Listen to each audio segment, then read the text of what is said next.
স্বার্থ সংশ্লিষ্ট জায়গায় আমাদের কি কি পরিকল্পনা হওয়া উচিত, বা ট্রাম্পের শুল্ক আরোপ 3 মাসের জন্য স্থগিতের একটা কথাও বলছে বর্তমানে বাংলাদেশের ব্যবসায়ীরা, সেটিকেও তাদের কাছে কিভাবে পৌঁছানো যায়? সেটাই এখন এখানে হচ্ছে যে ইমিডিয়েট কিছু ব্যাপার আছে যে শর্ট টার্মে আমরা আসলে কি করতে পারি। একটা হচ্ছে যে তাদেরকে অনুরোধ করা যে কি আসলে কি কনসিডার করতে পারে কিনা তারা, যেটা সুপারিশ যেটা।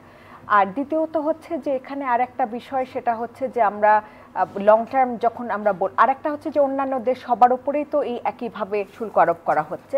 সো অন্যান্য দেশ তারা আসলে কি ধরনের পলিসি অ্যাডপ্ট করছে, তারা কিভাবে এই বিষয়টি নিয়ে ডিল করছে, সেটাকে আমরা আসলে খুব পর্যবেক্ষণ করা যায়, এবং সেটিকে আসলে তারা যে ধরনের পলিসিগুলো অ্যাডপ্ট করছে সেগুলোকে আমরা আসলে কনসিডার করতে পারি, এবং অ্যাকর্ডিংলি সেগুলোকে আমরা কিভাবে ইমপ্লিমেন্টেশন করা যায়, কিভাবে তাদের সাথে আলোচনা করা যায়। ভিয়েতনামের প্রধানমন্ত্রীর সঙ্গে ডোনাল্ড ট্রাম্পের সরাসরি কথা হয়েছে। আর লং টার্ম যেটা বিষয়, সেখানে আসলে কি বিষয় বলতেই হয়, সেটা হচ্ছে যে আমাদের লং টার্ম কিছু পরিকল্পনা অবশ্যই দরকার।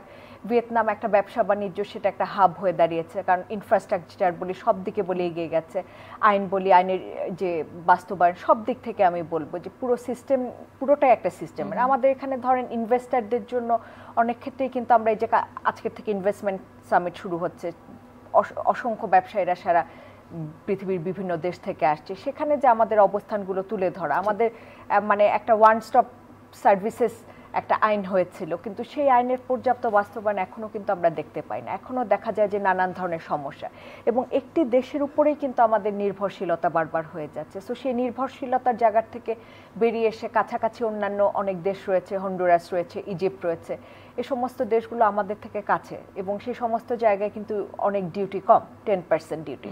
সো এই জায়গাগুলোকে একটা বিবেচনা করা, একেবারে শুধুমাত্র একজনের উপরেই ডিপেন্ডেন্ট না হয়, সেই জিনিসটা হচ্ছে, সেগুলো বিষয় হচ্ছে লং টার্ম প্ল্যান, এবং সমস্ত কিছু আইন থেকে শুরু করে অবকাঠামোগত, এবং একটা দেখা যায় আপনি একটা কাজ করার জন্য বাংলাদেশে এসে আপনি একটা কোম্পানি ফর্ম করবেন, একটা যে কোনো কাজ করবেন, ইনভেস্টারদের জন্য এখনো কিন্তু আমরা সেই পরিবেশটি এখনো নিশ্চিত করতে পারিনি।